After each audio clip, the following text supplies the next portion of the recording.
Magandang araw. Ngayon guys, mag-harvest tayo ng ating pichay. So ayan yung pichay natin. Medyo madami-dami na kailangan nating i-harvest. So tara, mag-harvest muna tayo.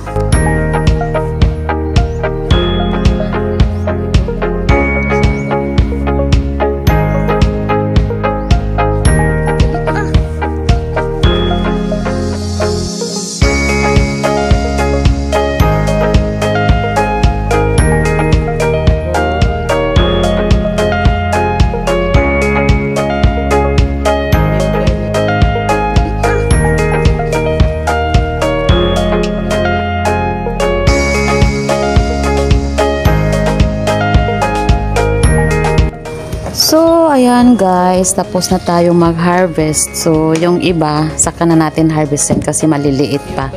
So, I hope you enjoy watching the video. Bye-bye!